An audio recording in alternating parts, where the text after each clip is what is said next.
আচমকা ঝড় বৃষ্টিতে মালদায় বাজ পড়ে মৃত্যু হলো 11 জনের, জখম হয়েছে আরও 2 জন। বৃহস্পতিবার দুপুরে মালদার পৃথক কয়েকটি থানা এলাকায় বাজ পড়ে এই মৃত্যুর ঘটনাটি ঘটেছে। মৃতদের মধ্যে 2 জন স্কুল ছাত্র রয়েছে বলেও স্থানীয় সূত্রে জানা গিয়েছে। মৃত 11 জনের মধ্যে 3 জনের বাড়ি পুরাতন মালদা থানার শাহাপুর এলাকায়, অপর 2 জনের বাড়ি গাজল থানার আদিনা এবং রতুয়া থানার বালুপুর এলাকায়। বাকিদের বাড়ি হরিশ্চন্দ্রপুর এবং ইংরেজ বাজার থানা এলাকায়। মৃতদেহগুলো মালদা মেডিকেল কলেজের মর্গে ময়না তদন্তের জন্য আনার ব্যবস্থা করে পুলিশ। এই ঘটনায় মৃতদের পরিবারের মধ্যে ইতিমধ্যেই শোকের ছায়া নেমে এসেছে। পুলিশ ও স্থানীয় সূত্রে জানা গিয়েছে, মৃতদের নাম চন্দন সাহানি, বয়স 40 বছর, রাজ মৃধা, বয়স 16 বছর, মনোজিৎ মণ্ডল, বয়স 21 বছর, অসিত সাহা, বয়স 19 বছর, সুমিত্রা মণ্ডল, বয়স 46 বছর, পঙ্কজ মণ্ডল, বয়স 23 বছর, নয়ন রায়, বয়স 23 বছর, প্রিয়াঙ্কা সিংহ রায়, বয়স 20 বছর, রানা শেখ, বয়স 8 বছর, অতুল মণ্ডল, বয়স 65 বছর এবং সাবরুল শেখ, বয়স 11 বছর।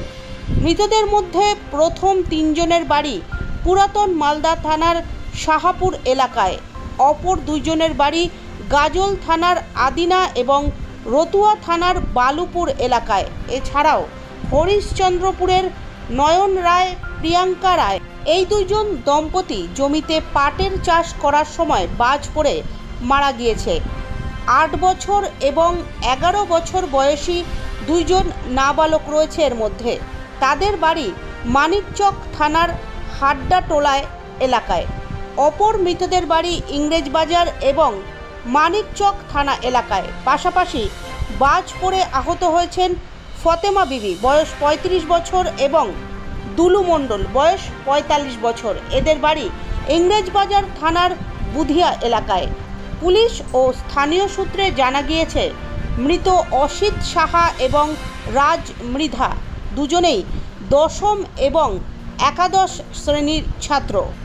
পুরাতন মালদার শাহাপুর এলাকার মৃত মনোজিৎ মণ্ডলের দাদা সঞ্জীব মণ্ডল জানিয়েছে, এদিন দুপুরে তার ভাই সহ 3 জন ভাটরা এলাকার ধানের জমিতে কাজ করছিল। বৃষ্টির জন্য একটি গাছের তলায় আশ্রয় নেয় ওরা। সেই সময় ঝড় বৃষ্টির মধ্যে আচমকাই বাজ পড়লে ঘটনাস্থলেই মৃত্যু হয় তার ভাই সহ বাকি 3 জনের। অন্যদিকে গাজলের আদিনা এলাকায় আমবাগান দিয়ে বাড়ি ফেরার সময় বাজ পড়ে মৃত্যু হয়েছে একাদশ শ্রেণীর স্কুল পড়ুয়া অসিত সাহার।